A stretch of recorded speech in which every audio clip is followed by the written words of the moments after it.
다 함께 마음을 모아 우리 하나님께 거룩한 예배를 올려드리겠습니다. 묵상기도 드리시겠습니다.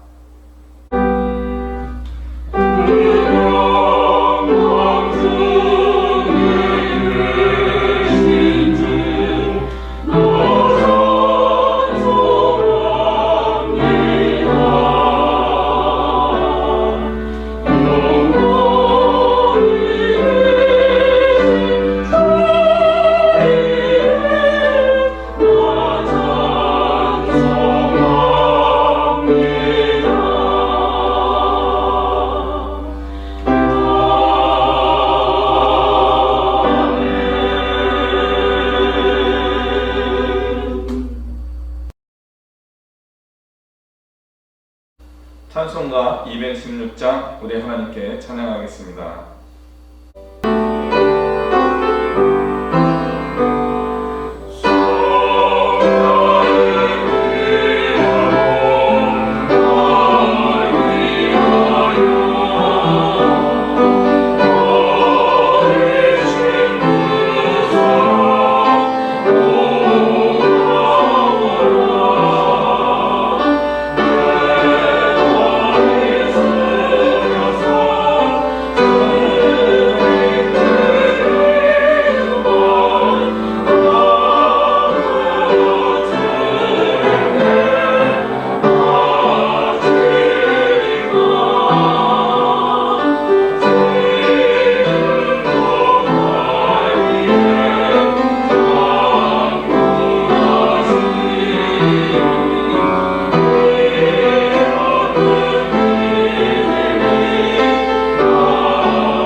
다 같이 기도드리겠습니다.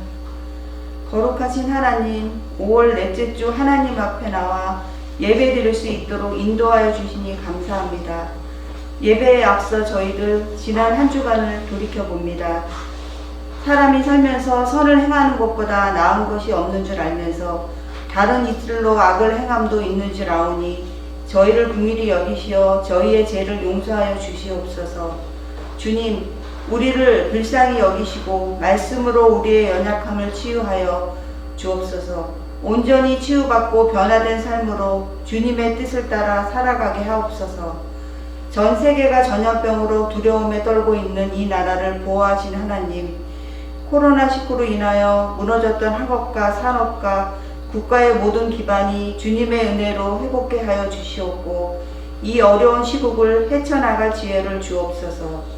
아버지, 5월은 가정의 달이니 저희가 서로 사랑하는 사랑의 복을 더하여 주옵소서. 나라와 민족을 사랑하고 교회 성도들을 사랑하게 하옵시고 이웃을 내 몸같이 사랑하게 하여 주옵소서. 또한 너는 마음을 다하고 성품을 다하고 힘을 다하여 내 하나님 여호와를 사랑하라 하셨으니 주 하나님을 사랑하며 또 자녀에게 아버지 하나님 사랑함을 부지런히 가르치며 내가 심지 아니한 포도원과 감람나무를 얻게 하사 너로 배불리 먹게 하실 것이라고 말씀하셨으니 이처럼 아버지 하나님을 사랑하며 얻는 복이 많은 줄 아오니 넘치는 복을 주시옵소서. 오늘도 예배 가운데 함께 하실 하나님을 찬양합니다. 주님, 찬양대가 정성껏 찬양을 준비하며 올려드립니다. 올려드리는 찬양을 기쁘게 받아주시고 찬양 대원들 모두가 주님의 크신 은혜를 경험하며 살아가게 하옵소서. 주님, 오늘도 말씀을 전하실 김동성 목사님께 능력에 능력을 더하사 살아계신 하나님을 증거하는 시간 되게 하옵소서. 예배의 모든 시종을 주님께 올려드립니다. 우리의 마음과 귀를 열어 주의 음성을 듣는 시간 되게 하옵소서. 예배하기 위하여 모인 주의 백성들에게 은혜를 더하여 주옵소서. 예수님의 이름으로 기도드립니다. 아멘.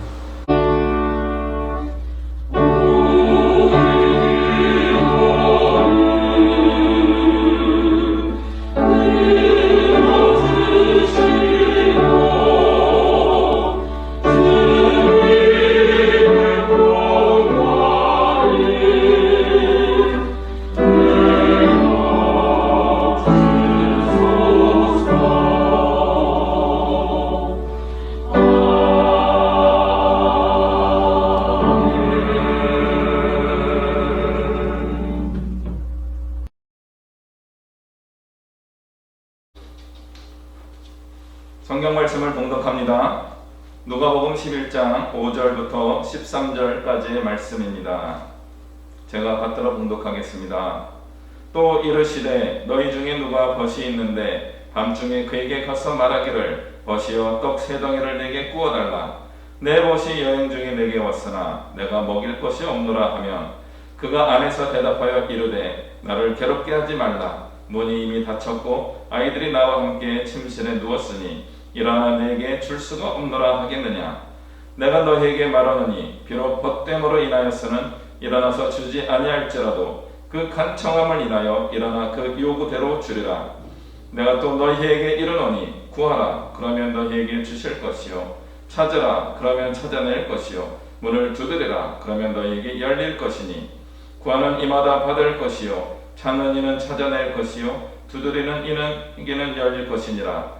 너희 중에 아버지 된 자로서 누가 아들이 생선을 달라 하는데 생선 대신에 뱀을 주며 알을 달라 하는데 전갈을 주겠느냐.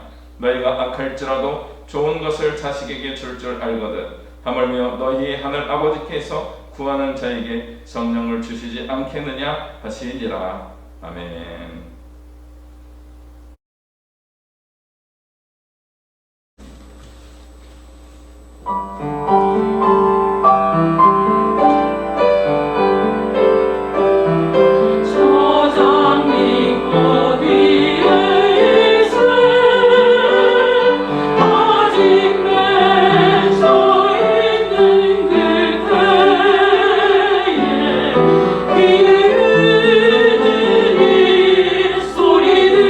소리들이 주음 성금명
오늘 말씀 제목은 주님은 들으십니다입니다. 우리 하나님은 우리의 기도를 분명히 들으십니다.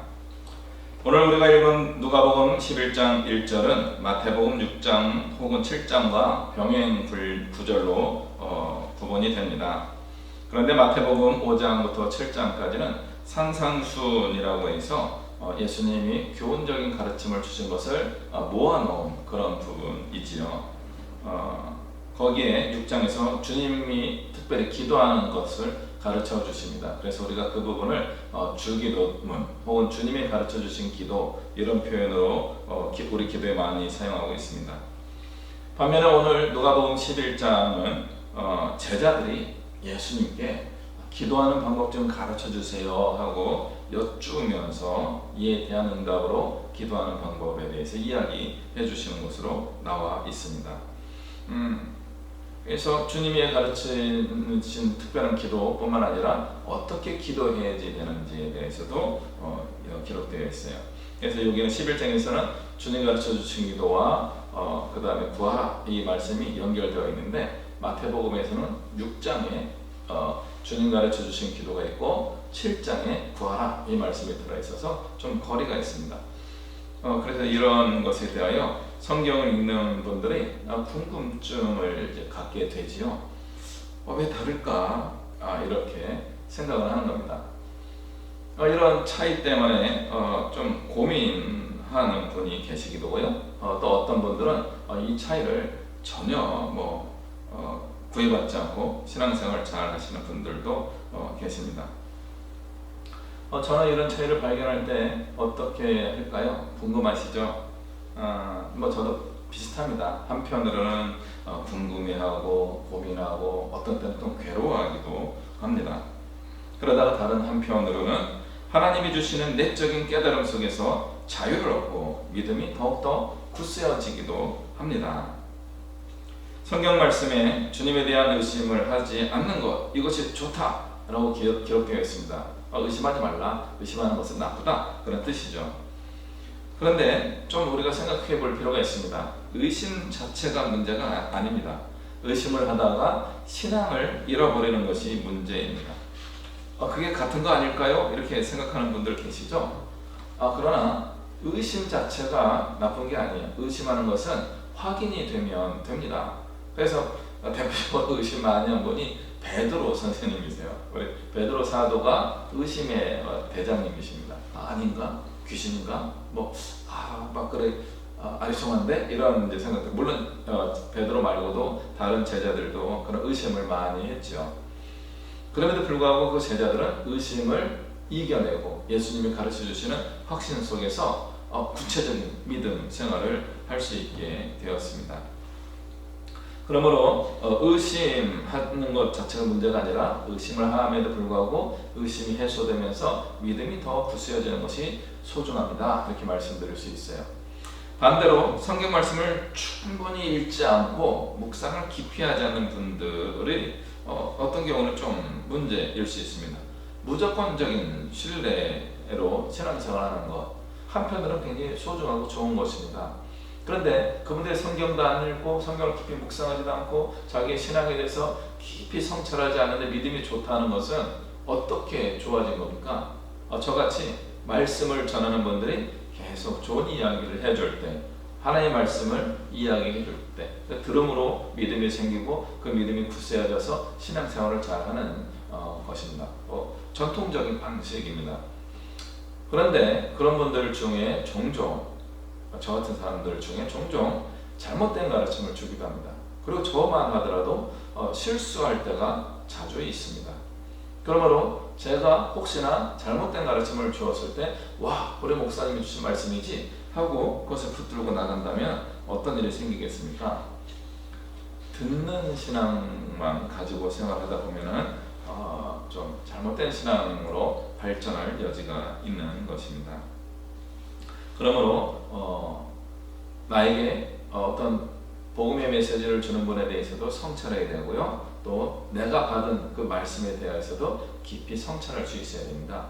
그래서 우리의 신앙이 날마다 성장하고 성숙해져야 하는 것이죠. 그렇다면 우리는 어떻게 해야 합니까? 성경 말씀이 주시는 표면적인 가르침과 그 이면적인 뒤편에 담겨진 가르침을 같이 살펴보는 게 필요하지요. 왜 다르지? 이상한데? 이렇게 하는 것이 아니라 왜 그럴까? 한 번 더 찾아볼까? 이런 성경을 탐구하는 자세가 좀 필요합니다. 마태복음 6장에 나오는 주기도문은 그 앞부분에 나오는 것과 연관하여서 이해할 수 있습니다.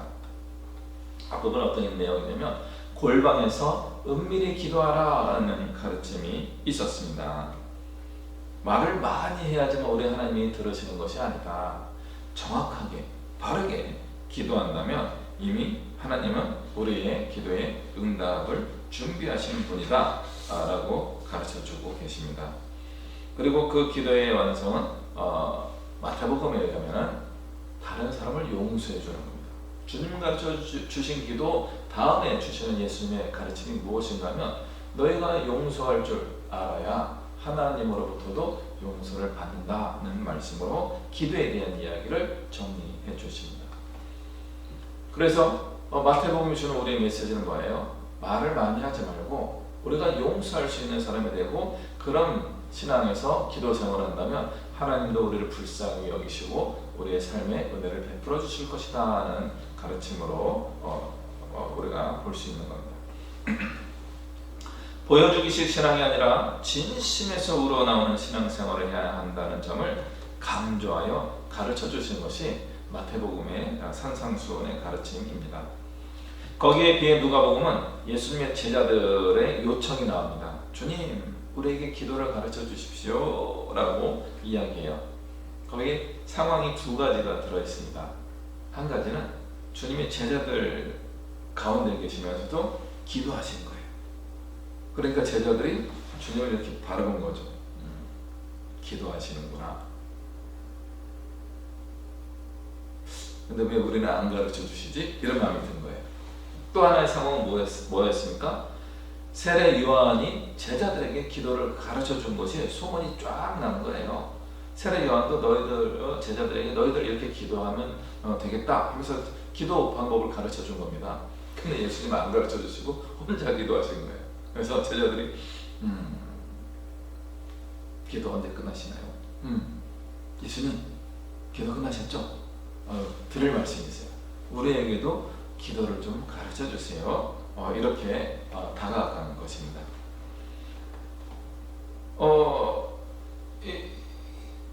내용적으로 어떤 걸 보게 되니까 제자들이 기도하고 싶은 거예요.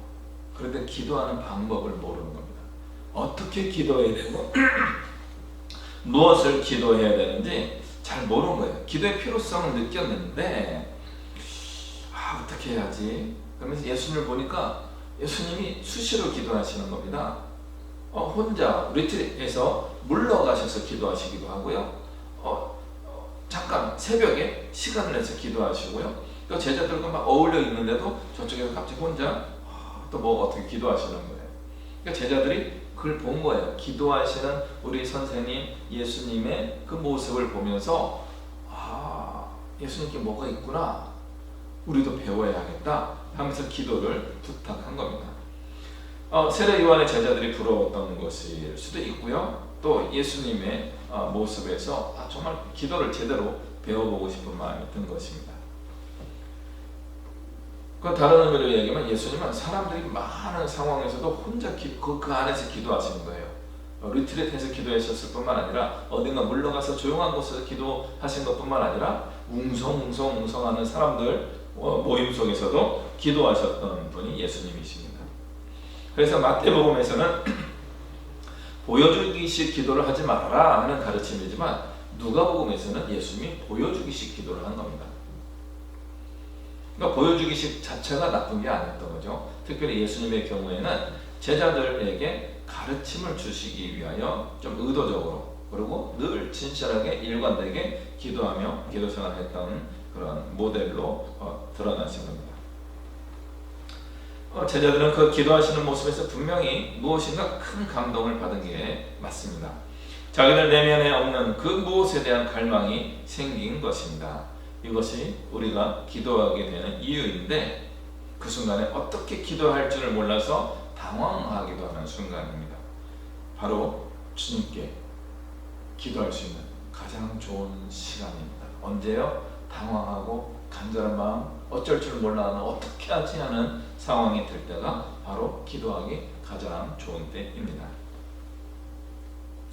그런데 우리 주변에는 기도하지 못하는 사람들이 종종 있습니다. 하나님께 기도해야 되는데, 정말 기도해야 되는 상황인데, 당황스럽고 정말 힘든 고통스러운 상황인데 그때 기도하지 못하는 사람들이 많이 있습니다. 너무 바빠서 기도하지 못하는 분들입니다. 이런 분들을 위해서 책을 쓰신 분이 계시는데, 윌로크릭 교회의 빌 하이베르스 목사가 꽤 오래전에 이미 이런 주제로 책을 쓰셨습니다. 한국말로 번역된 제목은 이거예요. 너무 바빠서 기도합니다. 너무 바빠서 기도합니다. 이 번역은 참 좀 느낌이 많이 달라요. 특히 이 빌 하이베르스의 글 중에는 교회에서 봉사하느라 바빠서 기도하지 못하는 사람도 이야기를 하게 됩니다. 하나님의 일을 열심히 하다가 기도하지 못하는 사람들, 또 사회생활 열심히 하다가 기도하지 못하는 사람들, 가정생활 열심히 하다가 기도 못하는 사람들, 뭐 직장생활 열심히 하고 뭐 공부하다가 기도 못하는 사람들, 이런 사람들에 대하여 짚어주시는 그런 제목입니다. 그래서 제목을 이렇게 한 거죠. 너무 바빠서 기도합니다. 바쁘세요? 기도하셔야 됩니다. 원제목은 Too busy not to pray입니다. Too busy, 너무 바빠서 못합니다. Not to pray, 기도하지 않을 수 없습니다. 이런 뜻이에요. 너무 바빠서 기도를 안 할 수가 없습니다. 이런 뜻이기도 하고요. 기도를 안 할 정도로 바쁘지 않습니다. 이렇게 이야기하는 거예요. 지금 기도를 안 할 정도로 바쁜 게 아니라는 거죠. 기도를 못 할 정도로 잠시 바쁜 게 아닙니다. 지금 스탑! 기도하십시오. 빌 하이베르스가 우리에게 주시는 그런 인사이트, 가르침이 바로 이것입니다. 우리는 언제든지 기도하는 시간을 가져야 하는 겁니다. 우리는 이 머릿속으로 작동하는 여러 가지 생각에 머물러 있을 때가 많이 있죠. 그리고 우리는 그것이 마치 기도하는 것인 것처럼 착각하기도 합니다. 물론 그렇게 생각만 해도 기도가 되는 때도 많이 있습니다. 그러나 어떤 때는 따로 구별해서 떼어놓은 시간과 구별한 장소에 가서 기도하는 그 시간, 기도할 필요가 있습니다. 그리고 그 기도하는 그 시간과 장소를 만들어낼 수 없을 때에는 어떤 장소와 시간에 구애받지 말고 예수님처럼 제자들 한가운데서, 지하철 안에서, 콩나물 시러 갔던 버스 안에서, 사람들 막 밥 먹고 있는 식당에서 잠깐 먼저 식사가 끝나거나 식사 전에 잠깐이라도 주님을 깊이 묵상하는 시간을 가져보는 것, 이런 시간을 가져야 합니다. 그것이 기도하는 방법이고 기도 생활을 하는 모습입니다. 우리의 기도를 들으시고 우리와 대화를 하시는 하나님과 친밀한 시간을 갖는 것입니다. 이런 영적인 기도 생활을 하기 위해서는 생각하는 시간을 멈춰야 됩니다. 생각하는 시간을 멈출 때 주님사는요, 생각을 잠깐 멈춰야 됩니다. 일 생각도 멈추고, 살아가는 사람 생각도 잠깐 멈추고, 공부 생각도, 이거 학생들이 좋아하겠네. 공부 생각도 잠깐 멈추고, 게임 생각도 멈추고, 스탑! 그리고 멈추고 하나님 생각에 집중하는 겁니다. 그리고 하나님의 음성을 듣는 훈련을 또 해보는 겁니다. 그래서 이런 바쁘고 힘들 때 기도할 수 있는 사람이 되기 위해서는 언제 또 연습 훈련을 하면 좋겠습니까? 여유로울 때, 평화로울 때, 시간이 많을 때 기도하는 훈련을 하실 필요가 있습니다.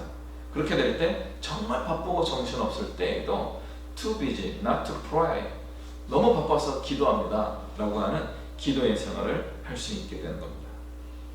모든 사람이 시끄러운 그 상황에서도 나 혼자 고요함의 상태에 들어갈 수 있게 됩니다.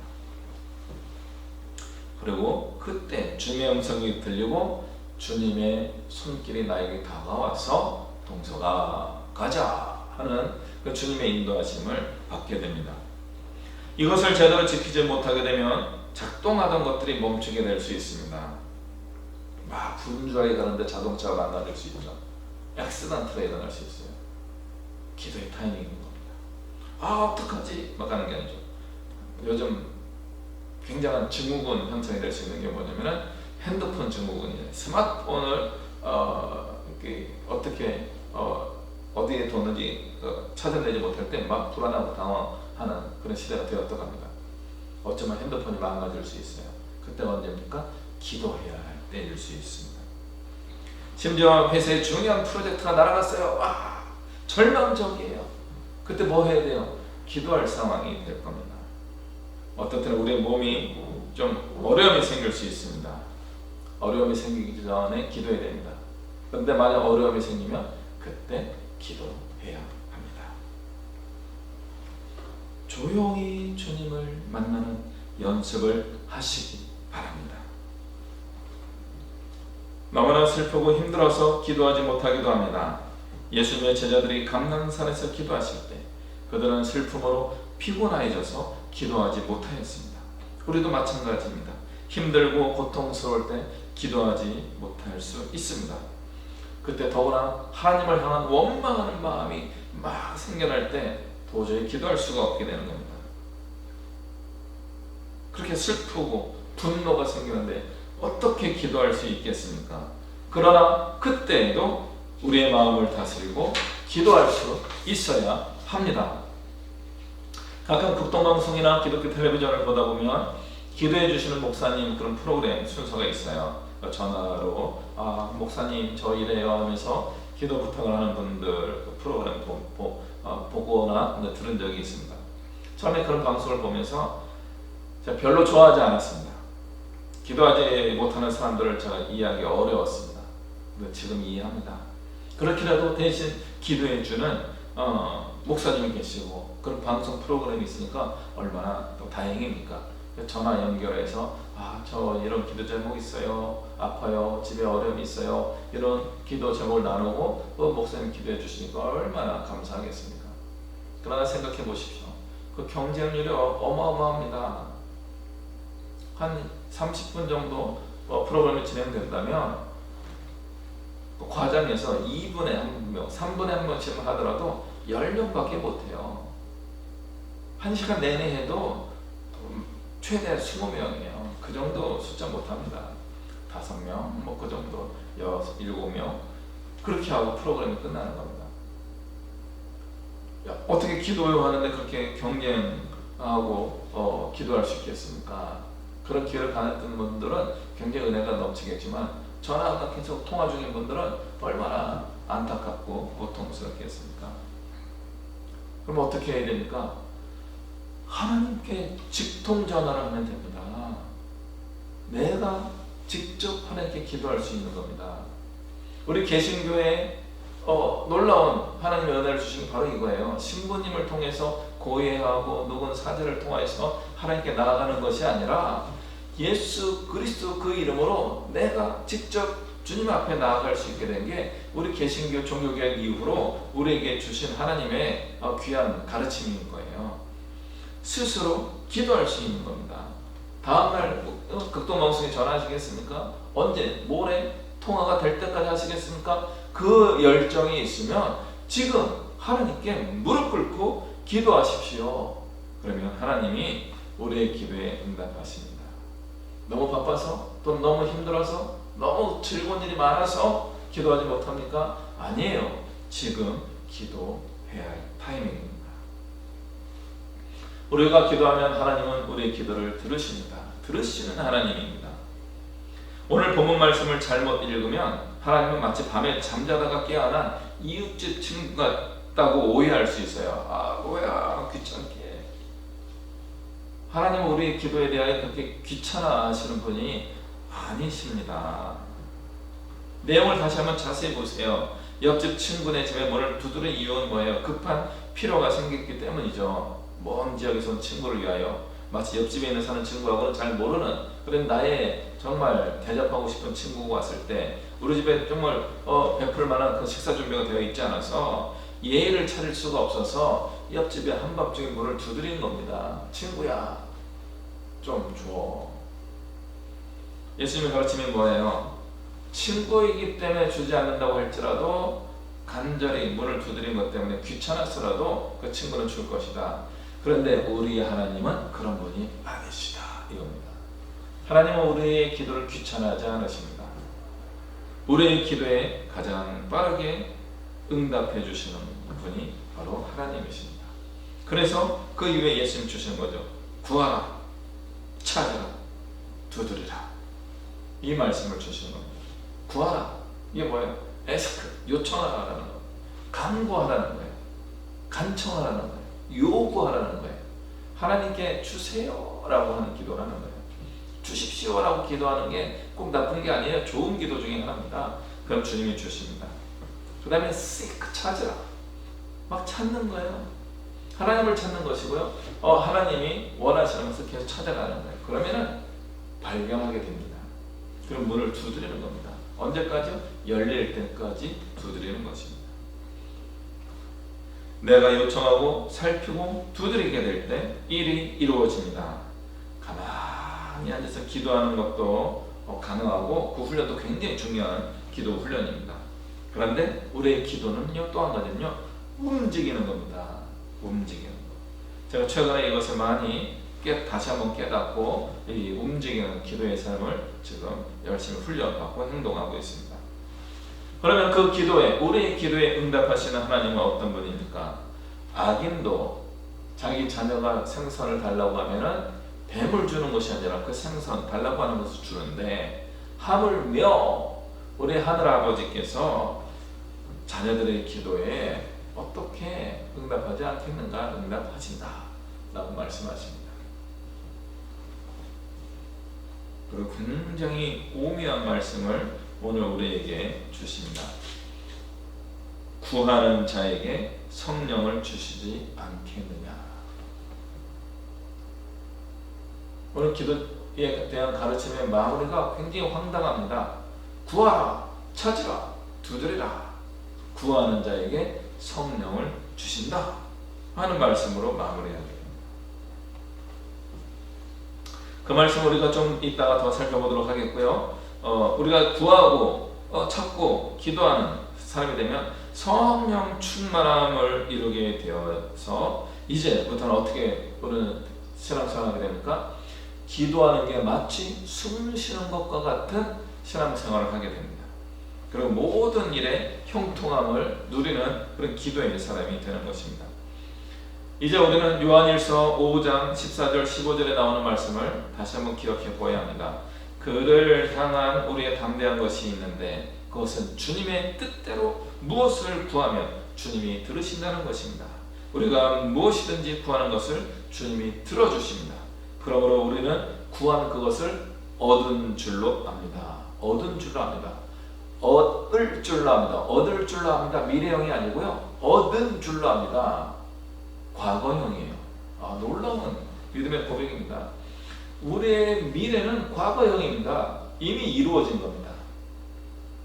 우리 기독교 신앙의 핵심은요, 미래에 될 것이다 라고 가능성으로 살아가는 것이 아니라 미래에 됐습니다 라고 하는 그런 확신의 믿음으로 살아가는 겁니다. 그러므로 다시 한번 이제 성령 이야기로 넘어갑니다. 우리의 필요와 욕심에 따라 기도하는 거 나쁜 겁니까? 막 그게 나쁘다라고 이야기하는 경우가 많이 있어요. 그거 나쁘지 않습니다. 내가 지금 배고파서 하나님 나의 배고픔을 해결해 주세요 기도하는 거 좋은 기도인 거예요. 그 하나님의 나의 기도에 대한 응답을 경험할 수 있는 좋은 순간이기 때문에 그렇습니다.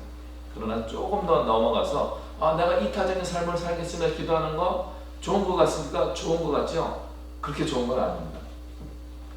내가 모든 사람을 위하여 이타적으로 기도할 필요가 없어요. 내가 다른 사람을 위해 기도하면 하나님 나의 복 주실까요? 그럴 수도 있고 안 주실 수도 있어요. 내가 저 사람을 위해 기도한 거 하나님이 잘했다. 그런데 그건 네가 기도할 필요가 없는 거야 라고 하시면 어떻게 하시겠어요? 중요한 가르침이 있는 겁니다. 성령을 따라서 기도해야 됩니다. 하나님의 마음을 따라서 주님의 뜻대로 무엇을 구하면 이것이 기도의 원리예요. 지금 굶고 있는 사람은 이기적으로 나를 위해 기도해야 되는 거 자연스럽다 다시 한번 말씀드립니다. 그런데 그런 기도가 응답된다면 어떻게 하시겠습니까? 그 다음에 이타적으로 기도하자, 그것이 아니고요. 이타적인 기도, 다른 누군가를 위하여 기도하러 가기에 앞서서 한 가지 중간에 꼭 있어야 되는 겁니다. 나를 위한 이기적인 기도에도 꼭 있었어야 되는 것입니다. 그럼 바로 주님의 뜻대로 기도하는 겁니다.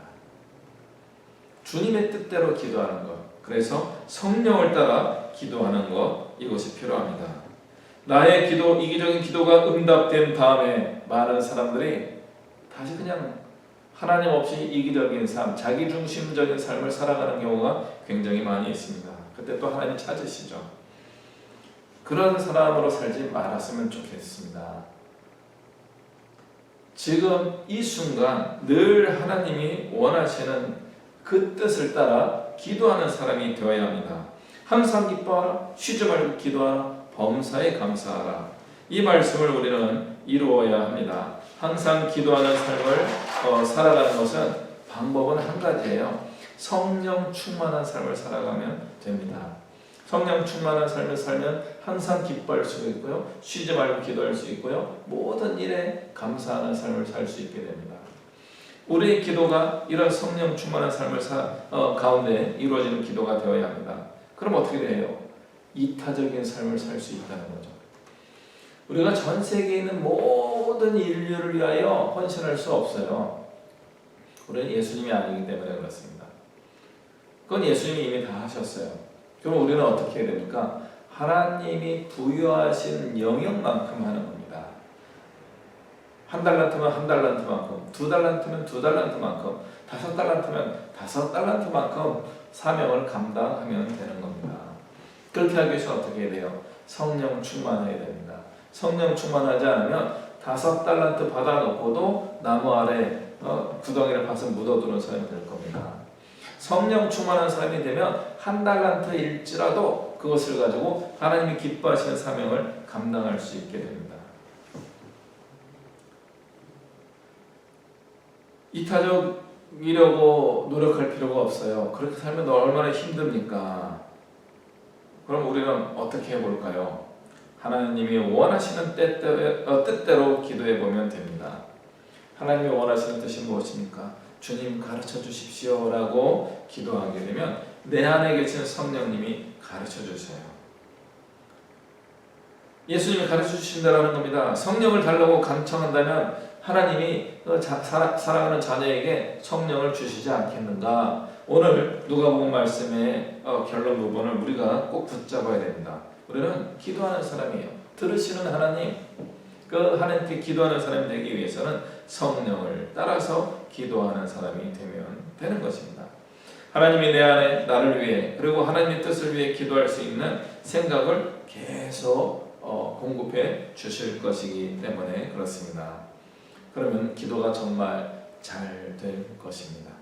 이런 기도 생활을 하는 우리 모든 성도님들이 되시기를 주님의 이름으로 축복합니다. 기도하겠습니다.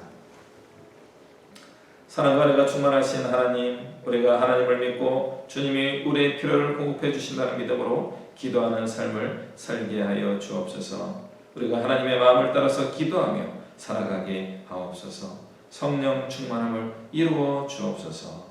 예수님의 이름으로 기도합니다. 아멘.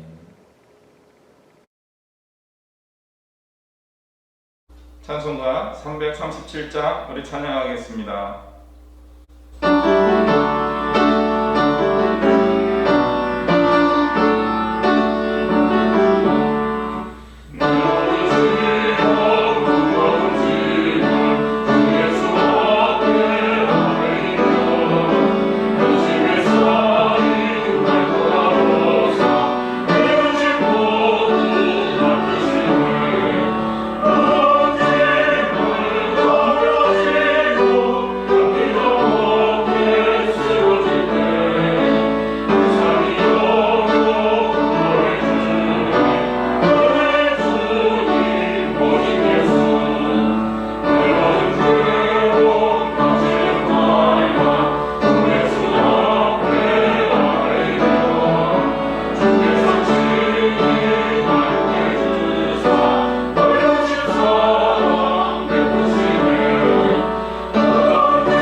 시간도 우리와 함께 하시는 우리 주 예수 그리스도의 은혜와 살아계신 하나님 아버지의 크고 영원하신 사랑과 성령 하나님의 교통하시는 은혜와 역사하심이 우리 아버지 하나님이 우리의 간구하는 것을 들으실 뿐만 아니라 우리의 마음을 더 깊이 하시는 하나님이 미리 예비하여 응답하실 것을 믿고 날마다 주님과 동행하며 성령 충만한 가운데 주님과 대화하며 주의 말씀에 순종하며 살기로 다짐하며 나아가는 이곳의 머리 숙인 주님의 백성들 머리 위에와 이 나라와 이 민족 위에 열방 위에 이제부터 영원토록 함께 하시기를 간절히 축원하옵나이다.